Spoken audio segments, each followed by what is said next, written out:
Deux autres collègues qui vont nous rejoindre, qui m'ont prévenu qu'ils allaient avoir un tout petit peu de retard, M. Lamy et Mme Duboué. Bien, en vertu de l'article L2541-6 du Code général des collectivités territoriales, c'est Mme Élodie Boudet qui assurera le secrétariat ce soir. Je l'en remercie. Mme Piquet est absente excusée et a donné pouvoir à M. Giacometti. Et je vais donc mettre à l'approbation du Conseil municipal le procès-verbal du Conseil du 8 avril 2025. Est-ce qu'il y a des remarques? Non. Des votes contre? Des abstentions? Il est donc adopté à l'unanimité et je vous en remercie. Avant d'ouvrir le Conseil, une information qui est récente, puisque avant-hier j'avais rendez-vous chez le notaire de la ville à Lormont concernant la vente du terrain de dialogue. Donc, nous avons fait un report de signature, l'argent étant bien disponible, mais elle ne pourrait être débloquée que lorsque l'expert géomètre qui est chargé de faire la répartition des cellules dans le bâtiment des professionnels de santé aura terminé cette séparation, donc il y a des négociations entre les occupants, et la date limite de vente, mais j'espère qu'on signera avant, a été fixée au 25 novembre, puisque nous avons mis cette somme au budget 2026. 2025. Est-ce que vous avez vu 2025. l'acte de vente? Pardon? Est-ce que vous avez eu l'acte de vente? Et l'acte de vente, il existe. Oui. Il n'était pas signé, puisqu'il vient de signer mardi. Rien n'est modifié. Rien n'est modifié. C'est juste la date à laquelle on signera et où l'argent sera versé, qui peut aller jusqu'au 25 novembre. Donc, cela, c'est de savoir si. Ah oui. De voir. C'est lui. C'est bon? C'est bon? Vous entendez? Si la certitude de non-constructibilité au droit des vestiges gallo-romains a été indiquée dans l'acte de vente, comme il avait été prévu par le commissaire enquêteur. Alors, j'avoue que je n'ai pas eu cet élément-là entre les mains, donc je ne peux pas vous répondre, mais on va continuer. Oui, on avait dit qu'il devait être noté de toute façon. Il faudra vérifier. Bien sûr. Merci. Bien. Ce conseil municipal comporte 13 points. 10 délibérations sont regroupées, du numéro 1 au numéro 10, et 2 délibérations sont dégroupées, une par le groupe d'opposition et une par le groupe de la majorité, qui aura des informations en fin de conseil. Je donne donc la parole à Mme Coudy.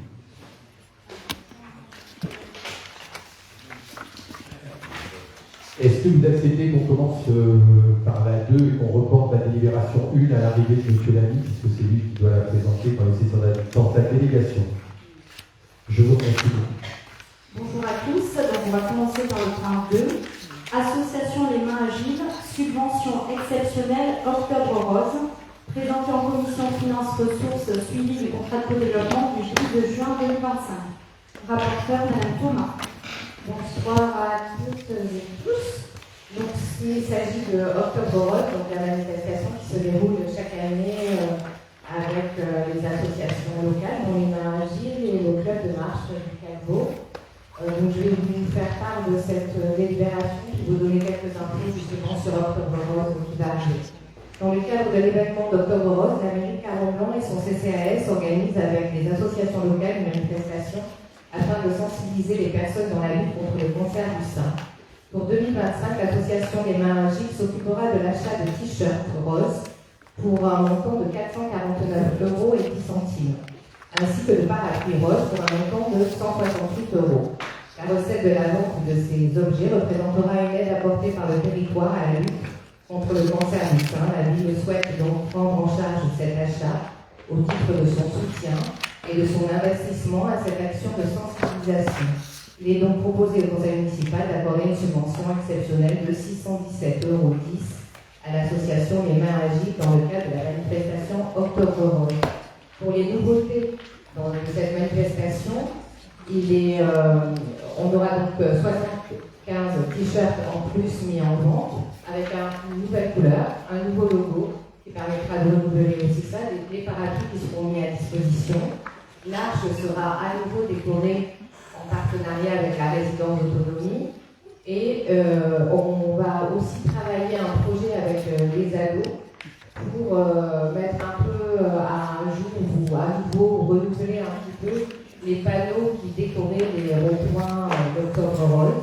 Et puis il y aura aussi, on est en train de mettre ça en place avec le cabinet de radiologie de Carbon-Blanc, 10 places pour les femmes pour aller se faire des mammographies. Donc 10 places ouvertes directement en se présentant au CCAS.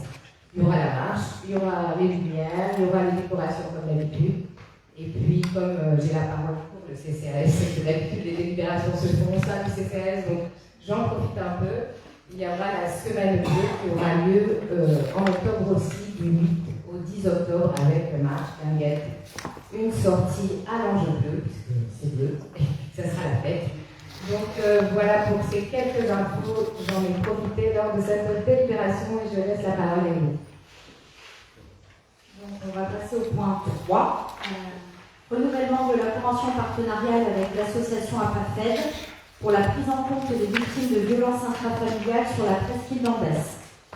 Présenté en commission finances ressources suivi du contrat de co-développement du 12 juin 2025. Rapporteur, M. Prigent. Bonjour à tous. Si vous me permettez une petite introduction, puisqu'on parle de la parfaite de cette convention, sachant que c'est un renouvellement, on en a déjà parlé plusieurs fois, mais je tenais quand même à souligner certains éléments. Si nous pouvons nous réjouir d'avoir depuis plusieurs années une baisse de la délinquance sur notre commune, il y a des domaines sur lesquels nous devons être très vigilants, notamment sur le domaine des violences intrafamiliales. Parce que quand nous constatons que nous avons une vingtaine de faits constatés sur notre commune, on peut se poser la question de ceux qui ne sont pas constatés, on sait très bien, donc nous avons tout un travail à faire. Cette convention fait partie de tout ce travail-là. C'est tout ce travail que nous menons avec les différentes villes de la presqu'île, et nous pouvons dire que nous sommes engagés autant au niveau des élus, à Carbon-Blanc, avec M. le maire et moi, nous participons activement à tous les comités de pilotage, mais c'est aussi l'engagement constant de notre coordinatrice CLSPD, que je tiens à remercier ici, dans toutes les commissions techniques, qui mettent en place différentes actions pour essayer de lutter contre ces violences intrafamiliales. Cette convention-là est plus particulièrement sur la notion de mise à l'abri notamment de femmes victimes de violences intrafamiliales et de la famille, c'est pour ça qu'on parle d'intrafamilial maintenant. C'est une démarche que nous faisons sur cette commune, puisque pas forcément ailleurs. C'est une mise à l'abri, mais aussi un accompagnement, ça je tiens à le souligner, un accompagnement vers leur autonomie. Après, je voudrais souligner le travail, je disais, il faut bien être vigilant. Il y a tout un travail qui se met à côté. On a signé la dernière fois une convention du CILSPD qui permet de travailler aussi autour de tout ça, sur la prévention de tous ces phénomènes, notamment de l'information, parce qu'il faut aussi informer tous celles qui n'osent pas aller vers la gendarmerie, vers se déclarer en violence intrafamiliale. Donc nous devons faire tout ce travail d'information par le biais de plaquettes, etc. Et c'est aussi tout le travail aussi que nous avons fait aussi de formation pour les élus, pour les techniciens, afin de mieux comprendre et appréhender ces phénomènes. Ensuite, ça sera tout un volet de prévention plus en amont au niveau du collège, parce qu'il faut lutter aussi contre les préjugés que l'on peut avoir dès le plus jeune âge, contre certaines idées que l'on voit là sur le masculinisme, qui fait qu'on peut arriver à ces phénomènes qui peuvent être très préoccupants. Voilà. Donc je vous invite à signer cette convention, à voter la signature de cette convention. Là, c'est tout le volet mise à l'abri. Donc je rappelle, c'est autant 2 appartements qui sont mis à disposition pour ces familles, mais aussi les lits d'hôtel. Voilà. Donc nous allons revenir au point 1, règlement intérieur des services municipaux de l'éducation, présenté en commission éducation en France et jeunesse du 12 juin 2025, rapporteur M. Labu. Bonsoir à tous, et excusez tout d'abord pour ce léger retard. Donc, afin de faciliter l'organisation des familles, la ville des Carments propose plusieurs services avant, pendant et après les temps de classe.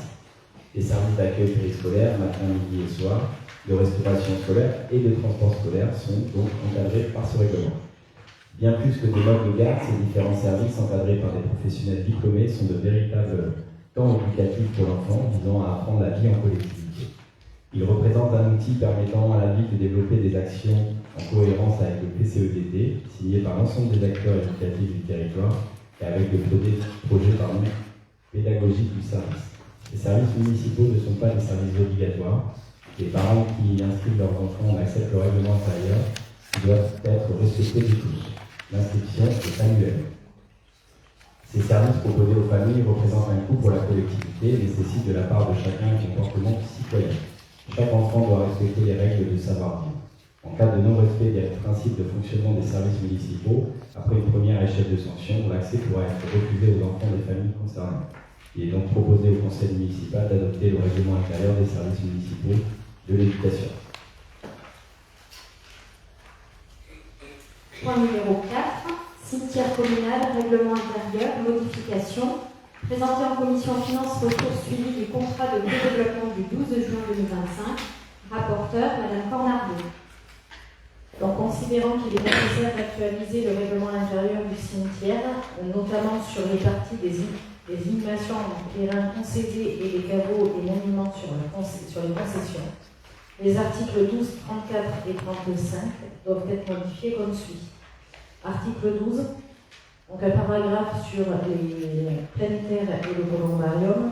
Les terrains pleine terre et les cases de columbarium ne peuvent être concédés avant le jour du décès, exception faite pour les constructions de caveaux qui devront être terminées, y compris l'habillage dans l'année et qui suit la date d'acquisition de la concession.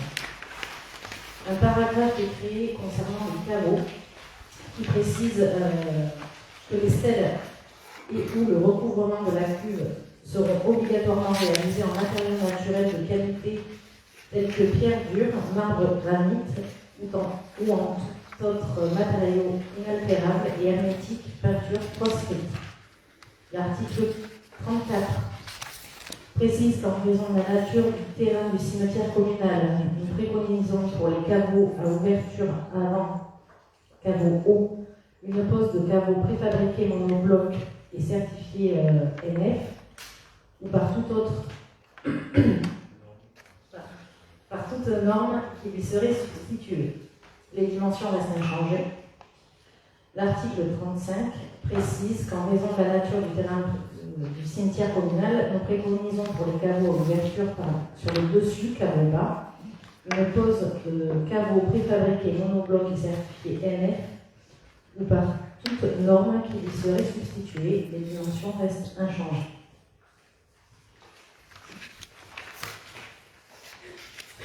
Finances.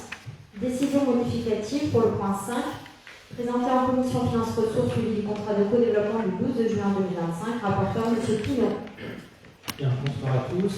Donc, l'exécution budgétaire appelle donc quelques modifications du budget.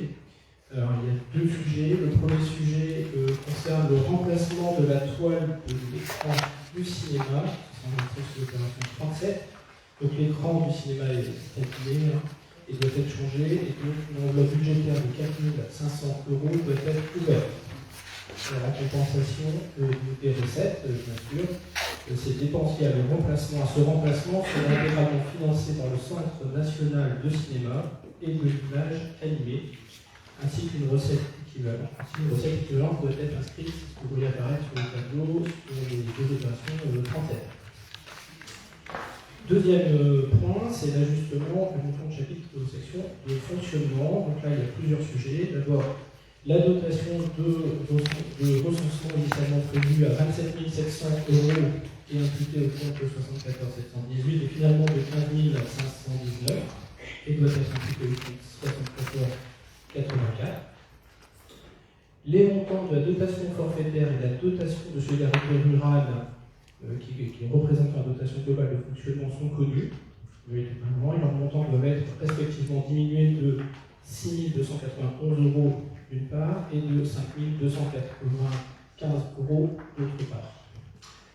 En contrepartie de tous ces ajustements, le chapitre 77 des revenus exceptionnels sera augmenté de 23 067 € en raison de l'intéressement perçu sur la consommation de l'énergie de 2024 ainsi qu'une régularisation en faveur de la collectivité concernant le coût réel de l'assurance statutaire, toujours pour l'année 2024.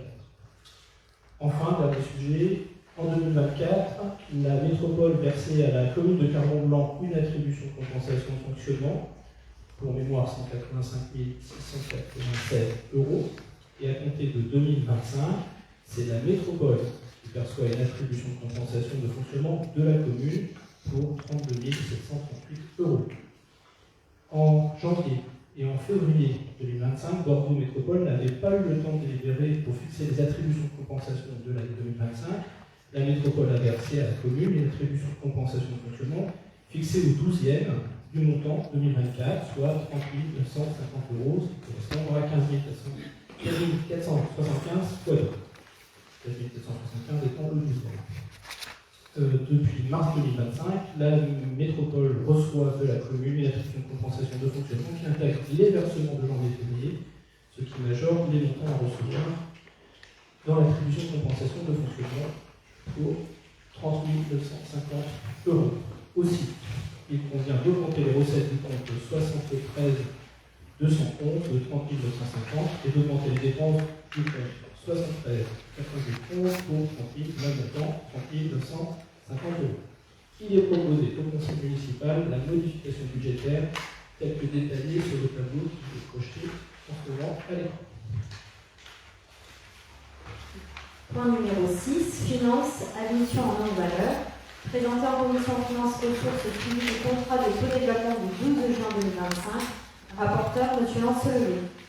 Oui, bonjour à tous. Donc, le comptable public a constaté qu'un certain nombre de créances qui sont essentiellement des créances de familles de Carbon-Blanc qui n'ont pas pu appliquer leur UVV, notamment sur les repas et voir les fréquentations du service de la commune. Donc, pour propos de surendettement, donc on demandait à la commune de délibérer sur une admission en valeur pour un total de 3 439,84 €. Donc c'est ce que nous demandera au conseil municipal et la dépense correspondante sera donc portée à l'article 65-41 de la section de fonctionnement. Point numéro 7, finances, apurement des créances éteintes. Présenté en commission finances ressources suivi du contrat de co-développement du 12 juin 2025. Rapporteur, M. Lancelot. Donc le comptable public de nouveau a demandé à la commune de constater, lui qu'il y avait des créances qui étaient éteintes, qui ne pouvaient pas recouvrir du tout. Et donc il a demandé à la commune de délibérer pour procéder à l'apurement des créances éteintes pour un montant de 13 020,18 € sur deux listes, une liste pour 2355,73 € et une liste pour 2164,45 €. D'imputer la dépense correspondante à l'article 65-42 de la section de fonctionnement. Ces créances éteintes étant dues de la même façon aux mêmes raisons que pour les créances en non-valeur, c'est-à-dire des surendettements et des décisions judiciaires. Nous passons au point 8. Aide à l'amélioration de l'habitat, programme d'intérêt général. Rapporteur M. Lancelot est toujours présenté en commission finances ressources suivi du contrat de co-développement du 12 juin 2025. Donc le programme d'amélioration de l'habitat, comme vous le savez, puisqu'on le voit fréquemment au conseil municipal, on a souvent donc, des dossiers, ce qui est plutôt très bien, même si, comme vous le savez, les hésitations, les réformes aujourd'hui posent un certain nombre de problèmes en matière de suivi de ce programme, puisque le gouvernement a remis en cause de façon assez grave la prime Rénov', qui est un des éléments importants de financement de ce programme. Donc ce programme comporte deux volets. Un premier volet qui est l'adaptation de l'habitat pour favoriser le maintien à domicile, notamment pour les personnes souffrant de handicap. Donc c'est un premier volet de ce programme. Et un deuxième volet à ce titre. Donc la ville viendra en soutien pour 3 familles pour un montant de 2 543,59 €. Et un deuxième volet qui a plutôt trait aux travaux de rénovation énergétique. C'est la déclinaison au niveau métropolitain du programme MaPrimeRénov', dont je parlais tout à l'heure. Et la ville donc apportera son aide pour un projet lourd à hauteur de 1 000 €. À noter, parce que c'est important, on voit bien à travers ce dossier toute l'importance de ce programme de MaPrimeRénov'. À noter que dans ce projet, le coût des travaux est de plus de 50 000 € et le reste à charge pour l'intéressé est de 2 750 €, soit un peu plus de 5%.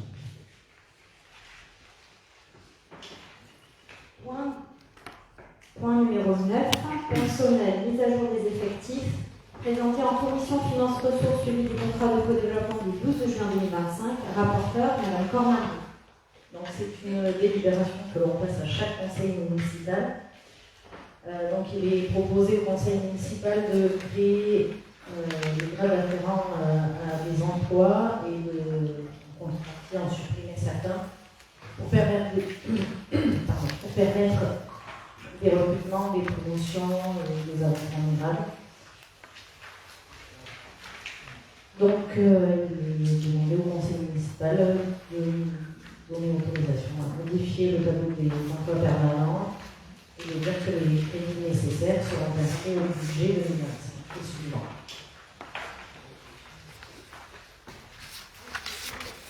Point numéro 10.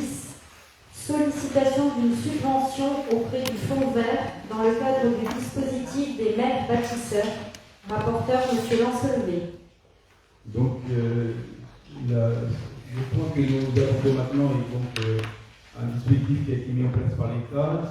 Son objectif, c'est de soutenir la production de logements dans les zones tendues, avec une composante sur les qualité du point de vue thermique.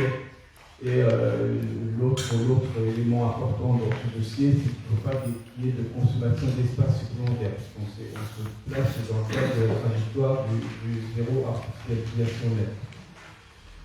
Les conditions, c'est au moins 2 logements. Il faut que l'autorisation d'urbanisme soit délivrée entre le 1er avril 2025 et le 31 mars 2026 sur des terrains qui sont soit en zone 1 du pays, hors donc espace naturel forestier, ou dans Creuse. On a donc les services ont été très réactifs sur le sujet, ont donc identifié 6 opérations. Donc vous avez le tableau.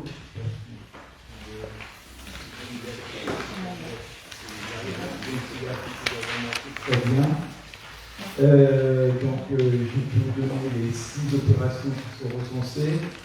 Il y a l'opération des nouveaux constructeurs qui sont donc le 100 avenue de la Fontaine sur le Faisan. Il y a la création d'une colocation de 8 chambres, c'est une association La Clé qui a été autorisée par le département à créer dans les locaux qui possèdent sur Favol 6 chambres à destination des étudiants. Il y a la création d'un collectif, alors ça ce sont des décisions.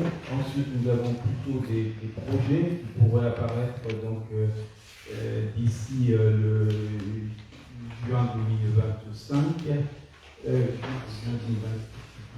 mars 2026, excusez-moi, d'ici mars 2026. On a des projets, un projet qui est porté par de la promotion qui se situerait au croisement de la rue Gaston Cabane et de la rue Bordeaux. Un projet de 3 logements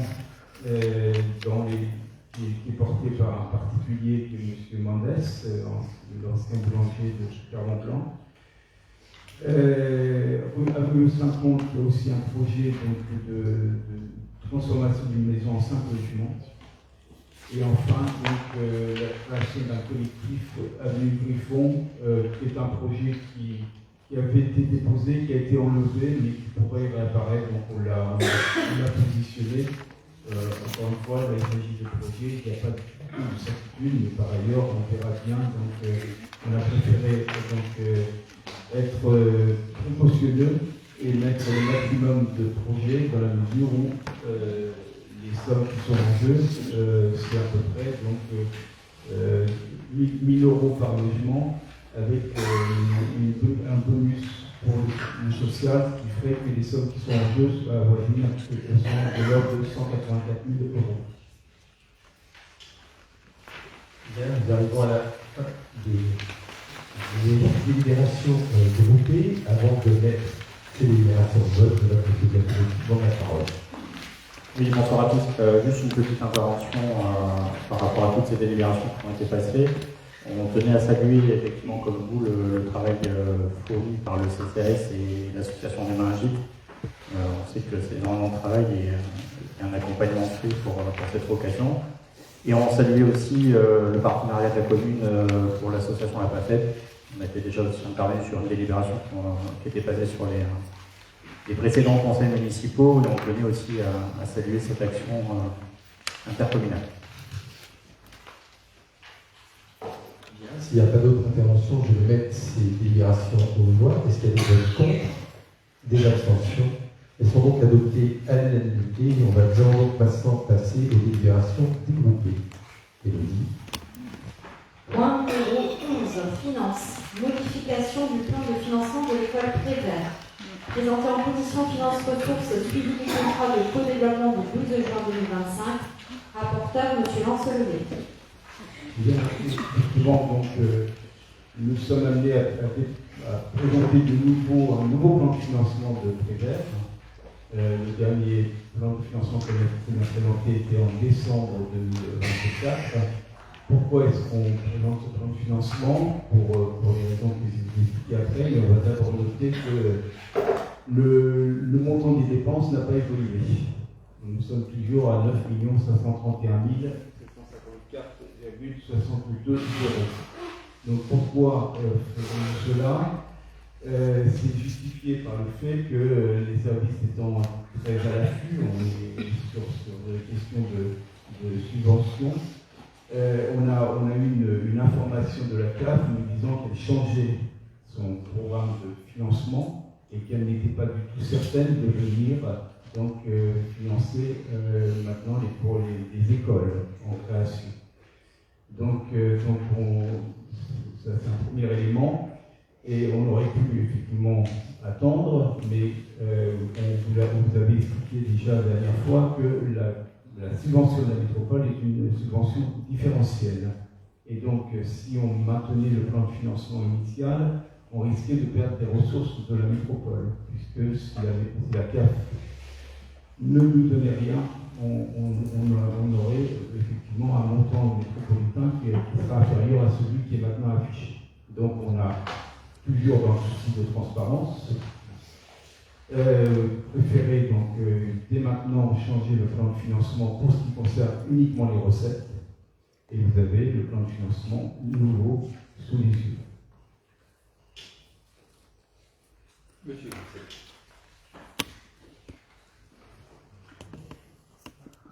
Vous m'entendez? Là, oui. Bon, bonjour à tous. Donc, vous n'êtes pas étonné que j'intervienne sur ce point. Je ne sais pas comment appeler le financement de l'école Prévert.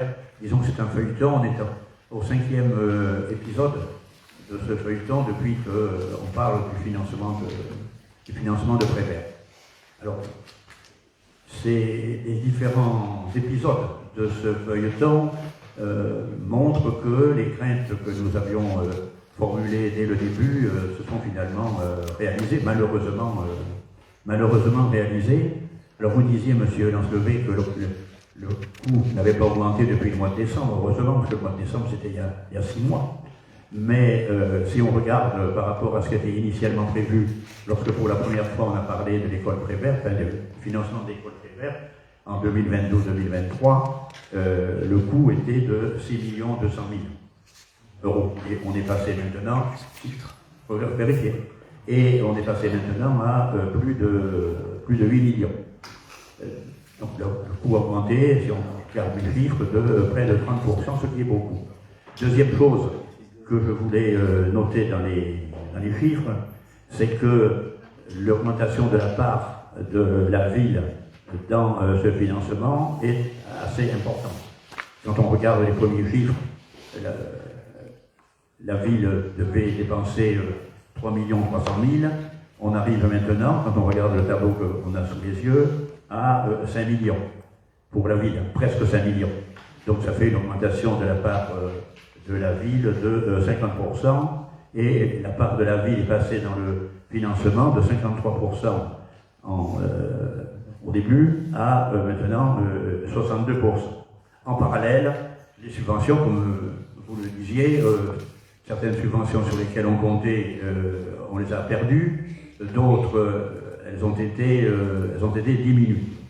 Donc tout ceci est finalement un peu inquiétant. Vous direz bien sûr, c'est ce que vous avez dit en commission, que la part des subventions est encore importante dans le financement de cette école. C'est pas faux, à condition que ces différentes subventions soient perçues. Et notamment, quand on regarde le tableau, il y a on ne peut pas dire que c'est une subvention, c'est le fonds de la TVA. Or, vous savez que dans les projets du gouvernement, alors on ne sait pas quel sera le gouvernement dans quelques jours, dans quelques mois, mais c'est quand même un des points sur lesquels les gouvernements successifs veulent faire des économies en diminuant donc les remboursements de TVA aux collectivités locales. Donc pour toutes ces raisons, comme on l'avait fait en décembre, comme on l'avait fait en octobre, on ne votera pas cette délibération, et je précise toutefois, pour qu'il n'y ait pas de confusion sur ce vote, que c'est contre ce plan de financement et ses aléas que nous votons. Par contre, nous ne votons pas contre l'école Prévert. Nous sommes évidemment conscients, d'ailleurs on l'avait prévu dans un autre cadre, mais c'est du passé, que Carbon-Blanc a besoin de nouveaux locaux scolaires plus adaptés, plus modernes. Et ce qu'on peut regretter peut-être, c'est que vous n'ayez pas eu pendant cette mandature et l'argent et le temps de rénover aussi Barboux, ce qui était initialement prévu. Voilà, monsieur le maire, je vous vois sourire. Non, c'est juste sur le temps dont vous parlez.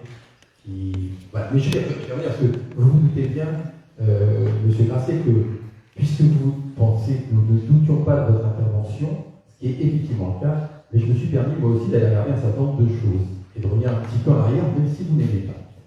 D'abord, juste par rapport au point de départ sur le coût de l'école, vous oubliez d'inclure dedans la maîtrise d'œuvre. Si on met la maîtrise d'œuvre dedans, elles seront les mêmes chiffres. Ah ben oui, mais ça change tout, ça fait partie du projet, monsieur Grasset. Et effectivement, quand je vais y revenir tout à l'heure, quand on va regarder les délibérations qui concernaient l'école du Faisan, ça fait partie de choses que vous aviez oubliées. Quand même, ça devient un petit peu incompréhensible. Vous revenez systématiquement là-dessus en nous reprochant régulièrement de ne pas être transparent, de ne pas dire la vérité. Or, on vous propose à chaque fois les évolutions du plan de financement en fonction des évolutions qui sont les nôtres. Et ce qu'on constate aujourd'hui, c'est qu'on est réactif. C'est-à-dire que si effectivement on a bougé sur la subvention de la CAF, qu'on a mis à zéro, mais qu'on espère ne pas avoir à zéro, c'est pour sécuriser l'aide de la métropole. Je pense que ça, c'est quelque chose de responsable. Aujourd'hui, on a quand même obtenu, malgré ce que vous nous prévoyez sur les problèmes de subvention, 568 960 euros du fonds vert et 126 000 euros du département. Si on rajoute la subvention de la métropole, on arrive à 38% de subvention sur le montant hors taxe des dépenses. Permettez-moi de vous dire que ce n'est pas ridicule. Loin de là. Si on ne vous présentait pas à chaque fois les modifications du plan de financement, vous nous diriez qu'on cache des choses. Et c'est ce qui vous permet d'assumer ce débat qu'on a, qui est un débat démocratique. Moi, quand j'ai regardé les projets que vous aviez sur l'école du Faisan, mais c'était quand même moins clair. Le dernier que j'ai trouvé, c'est le plan de financement 2019. Alors pourquoi je prends celui-là? Parce que c'est le dernier que vous avez proposé. Dans celui-ci, il s'appuyait sur les chiffres de 2018. Et donc, il n'était pas réactualisé, ce que nous, on fait à chaque fois. Et vous indiquiez une base de 45% de subvention en enlevant la maîtrise d'ouvrage et en incluant le fonds concours par exemple. Nous, on ne l'a pas inclus dans les subventions de fonds concours par exemple. Donc je crois qu'on est vraiment, même s'il intervient, et il interviendra effectivement dans ce que vous appelez le financement de la ville qui est plus important. Et oui, mais parce qu'on touche ce fonds de concours, qui d'ailleurs au mois de septembre, au conseil métropolitain du mois de septembre, sera bien transféré et transformé en subvention, hein, comme il avait été, comme vous l'avez indiqué. On a bien eu la confirmation des services de la métropole, parce que je vous assure qu'à chaque fois qu'arrive l'ordre du jour du conseil métropolitain, je m'empresse d'aller à vérifier. Comme il n'était pas au prochain, on s'est renseigné, il sera donc au mois de septembre, et donc tout rentrera dans l'ordre d'un point de vue de la règle qui nous était imposée par la Cour des comptes. Je pense que le fait qu'il y ait des différences de montant, hein, entre le premier plan de financement et celui où on est aujourd'hui, c'est la normalité.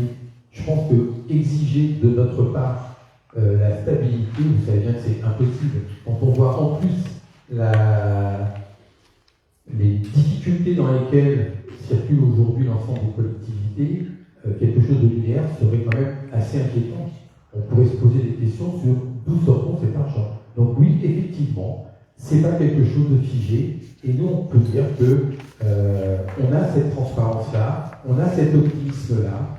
On pense que effectivement, on doit le présenter, on doit expliquer, mais qu'on y arrivera. Parce qu'aujourd'hui, le projet de l'école primaire, il tient toujours la route. Juste pour illustrer mon propos sur l'augmentation des coûts, je vais vous rappeler le projet du gymnase Philippe Madrel que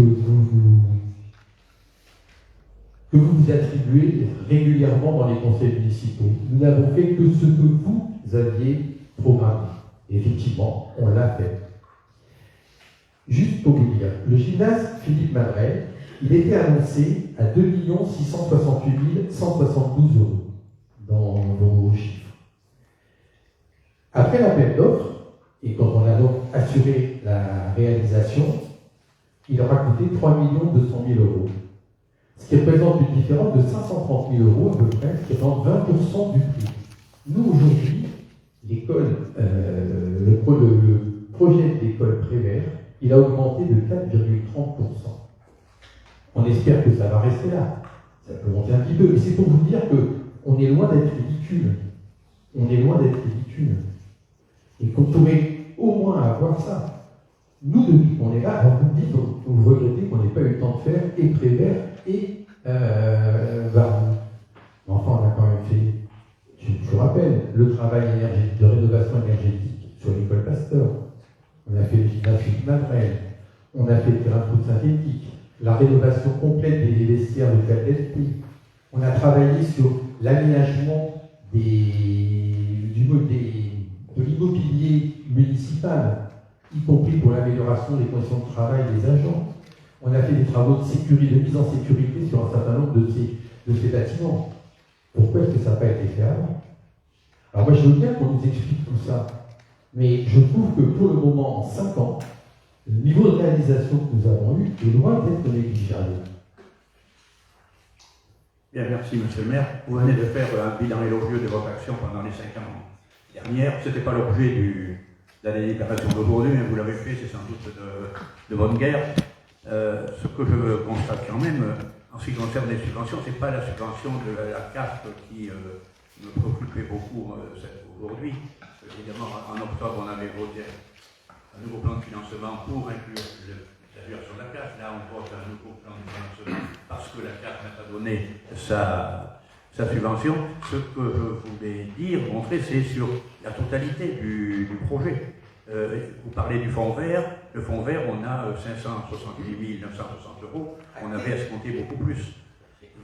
Attendez, il y a une subvention de l'État d'aide à l'investissement qui, dans un certain plan de financement, se montait à 1 million d'euros, qui ne figure pas là. Donc ce que je veux lui dire, c'est qu'on avait, à mon avis, surestimé les subventions par rapport à ce que l'on a réellement. Alors est-ce que... Pourquoi avait-on sous-estimé? Peut-être qu'on y croyait, peut-être qu'on n'y croyait pas, je ne sais pas. Mais le résultat est là.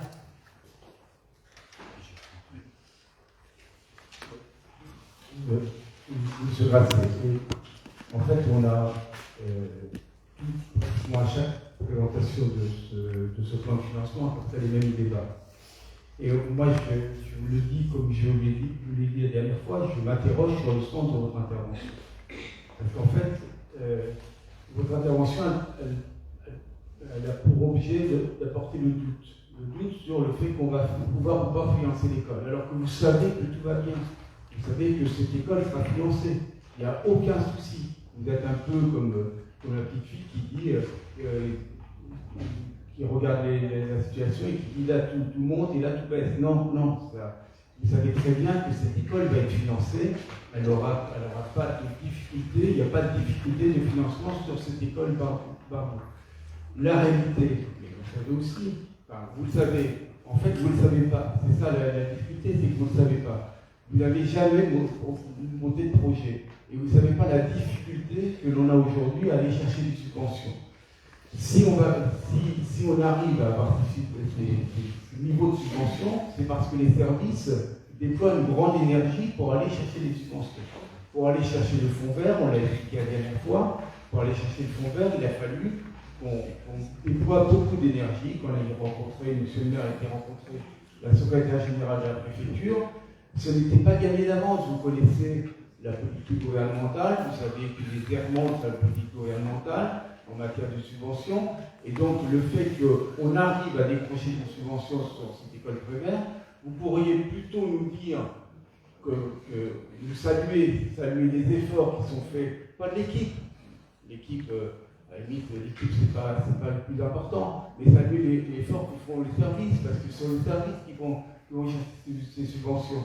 Donc, saluer les efforts plutôt qu'à chaque fois porter le doute sur l'école primaire ne sera pas financée, l'école primaire ne sera pas financée. Et ça n'a pas de sens. Ce que vous dites n'a pas de sens. L'école primaire sera financée, elle sera financée parce qu'on est vigilant sur le niveau des subventions, sur les subventions qu'on doit aller chercher. Et donc on le garantit devant la population, on garantit que cette école sera financée. Après, juste sur la question du prix, Monsieur le maire vous a répondu, on ne garantit pas que d'ici à la fin du projet, il n'y ait pas de nouveau une petite augmentation des prix, mais là aussi, c'est la réalité d'un projet. Encore une fois, sous votre mandature, vous n'avez pas mené le projet. Donc vous ne savez pas cette réalité de projet. Vous ne savez pas qu'aujourd'hui, il y a des entreprises qui disparaissent, il y a des entreprises qui ont des difficultés, vous ne savez pas que les prix augmentent, vous ne savez pas tout ça. Donc nous, on le constate, on le gère, et on essaie autant que possible de gérer au mieux les affaires de la commune et faire en sorte qu'on ait les moyens de l'action que l'on mène. Voilà ce que je veux dire. Vous m'accusez d'être un ignorant. Je ne vis pas dans une bulle. Je suis bien au courant de ce qui se passe dans le monde et que la grande époque des subventions est terminée. Je le sais que les prix augmentent, évidemment, je le sais, nous le savons. En ce qui concerne la certitude du financement de Prévert, dans un précédent conseil municipal, je sais pas dans lequel on parlait de cela, j'avais dit que c'était possible à condition de faire attention sur les autres dépenses. Et ça sera sans doute financé, enfin, il faut l'espérer, mais en contrepartie, l'essentiel, quand on regarde les budgets, l'essentiel des investissements de la commune est consacré à Prévert. Et il n'y en a pas sur d'autres projets qui seraient utiles. Quant au rappel du passé, on pourrait remonter en 1853, la fondation de la commune, pour voir tous les investissements qui ont été faits ou pas faits. Non, monsieur, là, je ne peux pas vous laisser dire ça. Vous faites un procès d'intention en permanence sur ce qu'on fait ou ce qu'on ne fait pas et ce qu'on ne fera pas. Et moi, je vous réponds que nous avons fait ça. Et ce n'est pas de la gloriole, c'est une réalité, ce sont des faits. Ce sont des faits. Alors, on peut dire tout ce qu'on veut. On est parti, je vous rappelle, avec une situation budgétaire où on risquait d'être à la mise sous tutelle. Je vous rappelle que le premier budget qu'on a voté, il a fallu qu'on augmente de 15% de la taxe foncière. Vous ne pouvez pas dire qu'on a joué dans la facilité. Seulement, on essaie de garder de l'optimisme raisonnable.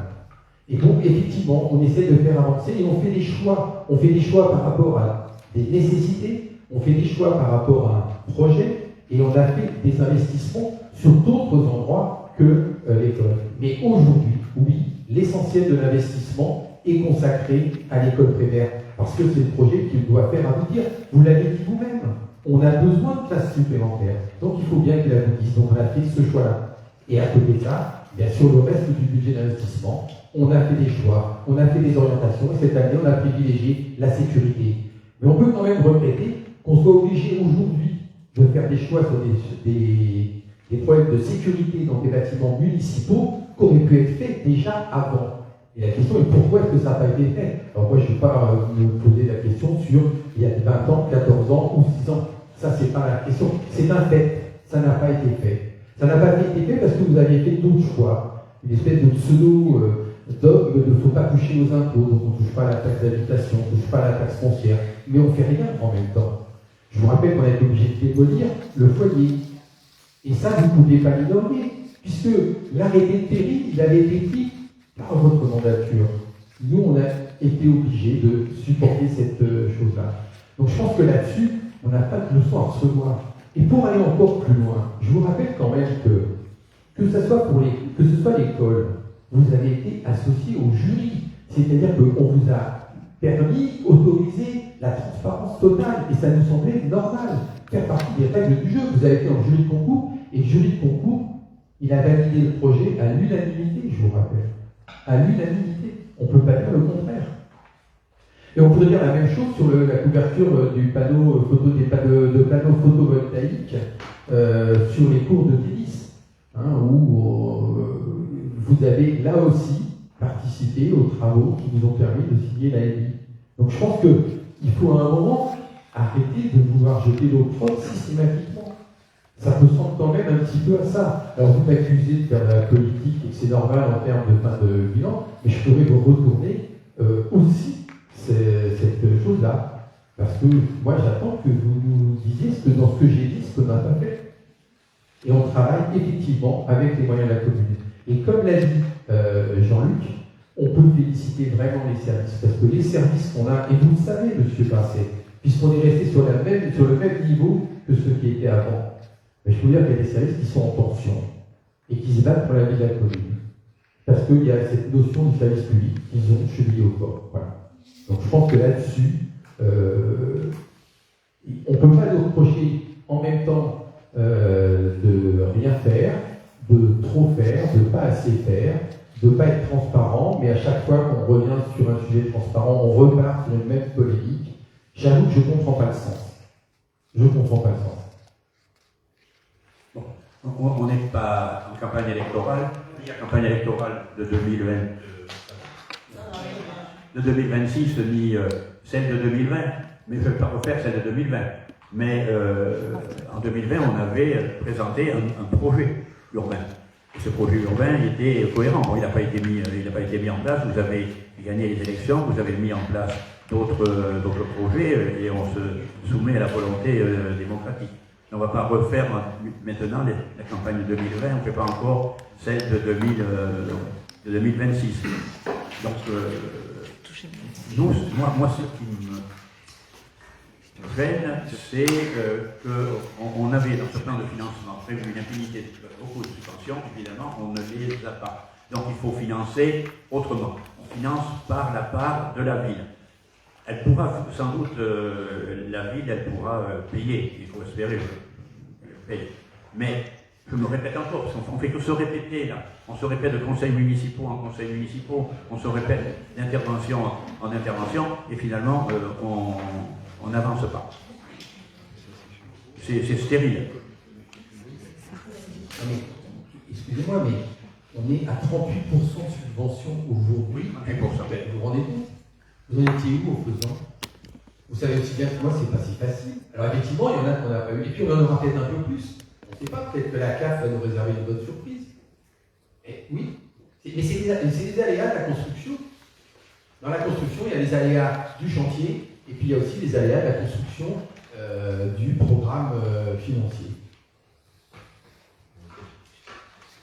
Si je peux me permettre, pour clôturer ce match de tennis, hein, je vais appeler ça. Non, la seule chose que je trouve importante, donc c'est vrai qu'il y a ce débat sur le financement de l'école. Quand vous avez présenté donc les différentes subventions, vous avez dit donc on a le fonds vert où c'est une somme sûre, le département aussi. Quand est-ce que vous saurez les montants fixes de Bordeaux Métropole et de la FCT? Le montant de Bordeaux Métropole tel qu'il est indiqué, il est fixe si on a 0 de la CAF. Voilà. Si on a de la CAF, il pourrait éventuellement varier un petit peu. Mais dans tous les cas, on a ce montant. Pardon? Dans tous les cas, on aura ce montant. Et c'est ce que je vous explique. C'est comme ça qu'on a 48% de subvention. Ok. Et la FCT et TVA, ça, on le saura quand? Ça, c'est. Chaque chose en son temps. Non, mais c'est 1,5 million. Oui, bien sûr, mais sur les bases actuelles, on est à 1,5 million. Okay. Mais comme vous le savez, on ne peut pas dire ce que sera demain. On peut espérer qu'on avancera suffisamment rapidement pour être sur cet échelon-là. Voilà. Et je rappelle quand même que moi, vous pouvez me dire ce que vous voulez, les 38% de subvention aujourd'hui sur un projet comme celui-là, pour une commune comme la nôtre, hein, qui n'a pas qui n'est pas en zone urbaine, qui n'a pas toutes ces subventions-là, qui a moins de 10 000 habitants, 38%, c'est quand même une belle réussite. Juste, hein, vous allez me dire que je fais du ping-pong, mais non, pour moi, c'est pas du ping-pong, c'est quand même une réalité pour montrer qu'on n'est pas des rigolos, qu'on essaie de travailler sérieusement. L'école du faisant, c'était 15% de subvention. Donc, c'est donc. Non, mais je vous assure, on a été chercher la délibération, justement, parce qu'on s'attendait à ce que vous alliez nous dire. Donc, moi, je regrette que vous soyez revenu là-dessus. Moi, j'aurais aimé que vous preniez acte en disant, ben voilà, on va suivre, on va contrôler, on espère que vous allez arriver comme ça, parce que, après tout, on pourrait ne pas vous le représenter à chaque conseil municipal et on s'éviterait ce genre de discussion. Nous, on est pour qu'effectivement, il y a un débat, de la transparence, et donc on vous la présente à chaque fois qu'il y a eu une modification. Bah, on pourrait se dire que la prochaine fois, on attendra 2 conseils municipaux, et puis comme ça, on s'évitera ce type d'échange. C'est là où moi j'ai du mal à me suivre. Vous dégagez une espèce de pessimisme, en fin de compte, sur la réalisation, la possibilité de la future réalisation. On devrait, sur ce projet-là, comme vous le dites, parce que c'est une nécessité, on devrait être un minima un tout petit peu solidaire. Je ne vous demande pas de nous donner un blanc-seing, mais simplement parvenir là-dessus à chaque fois. D'autant plus que vous avez l'explication et que vous savez que ça n'a pas changé. Voilà.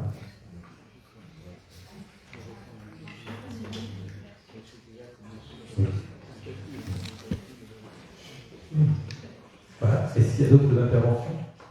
Bien, je vais mettre cette délibération au vote. Qui vote contre? Qui s'abstient? Donc 6 abstentions. Qui vote pour? Je vous remercie. Point numéro 12. Autorisation à signer la convention d'études pour un atelier de projet touristique durable. Rapporteur, M. Labesse. Bien. Donc, dans le cadre de la création du label Presqu'île d'Ambès, qui regroupe donc les 6 communes de la Presqu'île d'Ambès qui sont métropolitaines, hein, donc je rappelle, Ambès, Saint-Louis-de-Montferrand, Saint-Vincent-de-Paul, Ambarès, Vassins et Carbon-Blanc. Il est donc proposé au conseil municipal de m'autoriser à signer une convention d'études avec l'université de Bordeaux pour accompagner donc l'ensemble de ces communes de la Presqu'île à la mise en œuvre de ce label qui sert à valoriser la Presqu'île d'Ambès au sein de la métropole, puisque jusqu'à maintenant, et en particulier pour nos amis les plus au bout de cette presqu'île, la visibilité et l'existence dans la métropole se doublait de communes de peu d'habitants, l'éloignement et toutes les difficultés que ça comporte. Et donc l'idée, c'est de valoriser cet espace d'un point de vue culturel, patrimonial, sportif, touristique. Et dans ce cadre-là, donc, une convention va être signée avec l'Université de Bordeaux et des étudiants du Master 2 AGEST Tourisme de l'IATU, travaillant sur une commande qui leur sera initiée par les 6 communes pour réaliser un rapport d'étude qui débouchera sur l'élaboration d'une stratégie globale avec notamment un état des lieux et donc les opportunités du territoire et les enjeux, un diagnostic couvrant les secteurs d'activité pouvant être en lien avec ce label prescrit d'Ambès et une stratégie de déploiement de ce label. Donc l'encadrement de ces travaux sera fait par le biais d'une équipe projet composée d'un représentant technique et d'un représentant politique de chaque territoire, sous la coordination de la ville de Carbon-Blanc. Et donc la présente convention sera en vigueur jusqu'au 30 juin 2026 et la ville prendra en charge, au travers du versement à l'Université Bordeaux-Montaigne, la somme forfaitaire établie à 800 € et frais inhérents aux ateliers, notamment les frais de déplacement ainsi que les heures d'enseignement complémentaires. Il est donc demandé au conseil municipal d'autoriser M. le maire à signer la dite convention. Monsieur, merci. Oui, c'est encore moi qui m'exprime. Donc, vous avez dégroupé cette délibération, on a failli le faire aussi, non pas pour nous opposer, loin de là. Et nous pensons que la création de ce label est un plus pour les communes de la presqu'île pour les différentes raisons que vous avez exposées. Il existe évidemment une unité historique, je reviens là-dessus, entre toutes ces communes. Et puis aussi, ici, le problème, etc. Et par rapport au reste de la métropole, la rive droite, vous le savez, n'est pas forcément très bien considérée, et la presqu'île, les fonds d'Ambès sont considérés comme des endroits complètement perdus. Donc la création de ce label est tout à fait utile. Le fait que la commune de Carbon-Blanc s'intéresse à cet atelier est très intéressant. Il y a une chose, une explication que je voudrais avoir, que nous voudrions avoir. C'est, on a eu connaissance de ce label, quand je dis on, c'est le public, a eu connaissance de ce label par la page Facebook de la commune d'Ambès, du 20 mai, et le mai dernier, et la commune de Carbon-Blanc n'y figurait pas. Le maire de Carbon-Blanc n'était pas présent, alors que les 6 autres maires étaient présents avec la présidente. Était présent avec la présidente donc de Bordeaux Métropole. Et en regardant cette délibération, que ce soit en commission ressources ou bien ici, on s'aperçoit que maintenant, entre le 20 mai et aujourd'hui, la commune de Carbon-Blanc a pris un peu le train en marche. Donc ce que nous voudrions savoir, c'est possible, la raison pour laquelle le 20 mai, la commune de Carbon-Blanc n'était pas incluse, et la raison ou les raisons pour lesquelles elle est montée dans le train et elle prend une part active que nous ne pouvons qu'approuver. Mais je vais vous répondre. Le maire de Carbon-Blanc a découvert la création de ce label presqu'île dans le sud-ouest. Donc juste avant que ça sorte sur la page Facebook d'Ambès. Et le maire de Carbon-Blanc, en échangeant avec les élus de Saïs, s'est posé la question, vous vous doutez bien, pourquoi Carbon-Blanc n'est pas dans ce label, puisque Carbon-Blanc fait partie du canton de la presqu'île, Carbon-Blanc est dans les dossiers de la PAFED, du CIVOC, participe activement avec les uns et les autres en termes d'extraterritorialité. Donc effectivement, moi je me suis aussi posé la question, j'ai donc pris ma plume et j'ai écrit aux 5 maires de la presqu'île pour leur dire,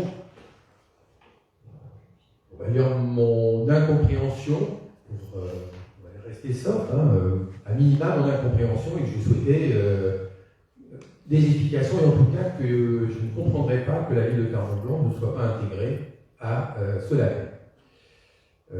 J'ai donc eu quelques échanges téléphoniques et nous nous sommes donné rendez-vous le vendredi du conseil métropolitain pour éclaircir cette situation. Effectivement, pour moi l'important était que Carbon-Blanc revienne dans ce label. Donc j'ai pas été chercher le petit point qui faisait que Carbon Blanc n'y était pas. J'ai eu un certain nombre d'explications sur la façon dont ça avait été construit au départ, en particulier par rapport aux 3 communes de l'extrême presqu'île, puis il y avait des rajouts. Et puis donc on a convenu qu'effectivement c'était très maladroit et probablement une erreur que d'avoir oublié Carbon Blanc, et qu'on allait donc la rectifier immédiatement. Et donc maintenant Carbon Blanc fait partie de ce label. Et pour moi c'était, et je pense que pour tous les membres du conseil ici présents, c'était le plus important. C'est très bien. Je pense que à l'origine de cet oubli, il y a le fait que pour les maires et les habitants des communes, des 5 premières communes, ils sont dans les zones basses, dans les zones marécageuses, dans la zone du Marais. Et Carbon Blanc ne l'est pas. Carbon Blanc fait partie du syndicat des Marais, mais Carbon Blanc n'est pas dans la zone basse. Et quand on parle aux habitants d'Ambarès, de Bassins, etc., ils n'incluent pas Carbon Blanc dans les zones basses. Je pense que c'est une des raisons qui peut expliquer, pas excuser, mais expliquer l'oubli. Mais il est salutaire que nous y soyons. C'est bien, il y avait souvent des raisons objectives et peut-être moins objectives, peu importe. Moi, je n'ai pas cherché à rentrer dans la bande d'explication à tout prix. Pour nous, l'important, c'était que Carbon Blanc trouve sa place entière dans cette presqu'île, donc on fait partie, puisqu'on est avec Bassins à la sortie de la presqu'île et qu'on vit aussi les problématiques de la presqu'île, donc la métropole. Et donc je trouve qu'effectivement c'est une très bonne chose pour la commune que nous soyons intégrés à ce label. S'il n'y a pas d'autres interventions, je vais donc mettre cette délibération au vote. Est-ce qu'il y a des votes contre, des abstentions? Je vous remercie, sinon adopté à l'unanimité. Nous passons au point 13, qui sont les informations. Rapporteur, M. Lancelot. Donc, M. Le maire, en tant qu'ordonnateur, a pris 2 décisions. Ces décisions-là, c'est des décisions budgétaires qui consistent à transférer des crédits de chapitre vers d'autres chapitres, donc dans le cadre, bien sûr, du budget tel qu'il a été voté par le conseil municipal. Donc, il y a une première décision qui concerne donc, les travaux que. Les deux décisions, d'ailleurs, sont des décisions qui portent uniquement sur l'investissement. Donc, la première décision, c'était une réaffectation de crédit qui venait de la ligne de l'opération 35, Châteaubriand. Les travaux de réfection des grilles ont coûté moins cher que prévu, donc on avait budgété à 9 000 € et ça a coûté à peu près 5 000 €, donc on diminue l'opération de 4 000 € et on réaffecte ces 4 000 € sur l'opération 11 qui a trait aux équipements sportifs pour la réfection des abattoirs de la salle TNT et l'opération 18 des écoles pour le remplacement des travaux intérieurs aux écoles. Voilà pour la première décision d'ordinateur. La deuxième décision d'ordinateur, qui est toujours donc, une décision qui concerne l'investissement. Là, c'est donc les économies ont été faites sur la dépense a été moins forte sur l'opération 40, des travaux de la réfection de l'aire de jeu du parc Favol. Et donc les crédits ont été retransférés, donc le crédit c'est 1871. Ont été transférés sur l'opération 37, la place Saint-Louis-France, et l'opération 18, là encore des écoles, pour notamment réfection de l'aire de jeu de l'école Pasteur. Voilà ce que l'on pouvait dire.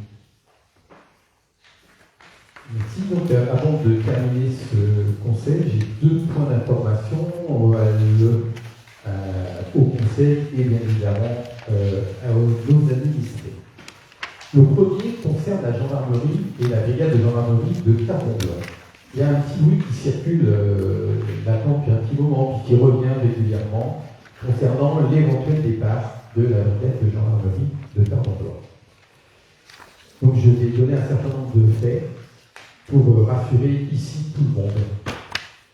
Au mois de juillet 2024, j'ai eu rendez-vous ici en mairie avec le général Loïc Barras, qui est le commandant de la gendarmerie, de l'ensemble de la gendarmerie en Gironde, dans le cadre de cette visite au Cher. C'était juste après le fameux plan, vous savez, qui sortait sur les nouvelles gendarmeries qui allaient arriver, et donc il y avait eu une première alerte, une inquiétude avec la création de la gendarmerie d'Ison.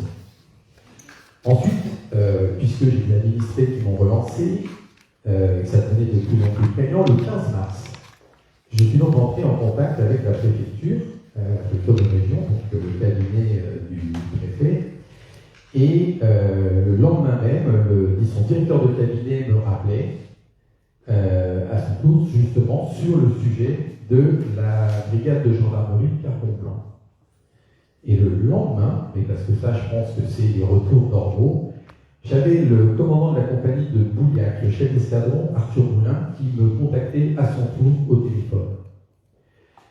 Donc ces trois personnes, c'est pas rien quand même. Hein. C'est l'État, c'est le haut niveau de la gendarmerie, et ces trois personnes m'ont affirmé, l'une comme l'autre, qu'il n'était pas question aujourd'hui de déplacer la brigade de gendarmerie de Carbon-Blanc. Ils m'ont assuré, et il n'y a aucune raison de ne pas les croire, que cette brigade était à Carbon-Blanc et resterait à Carbon-Blanc. Alors c'est important de le savoir parce que on travaille avec la gendarmerie, on travaille beaucoup. Je prends un témoin, Jean-Luc Prime, qui va régulièrement et qui reçoit régulièrement les gendarmes. Notre PM, qui va toutes les semaines faire le point avec la gendarmerie. Le travail qu'il y a en collaboration sur les études des caméras de vidéosurveillance. Les opérations qu'on mène en commun, que ce soit au collège, sur des contrôles de police, sur des contrôles de routiers, sur la rue de la Gardette.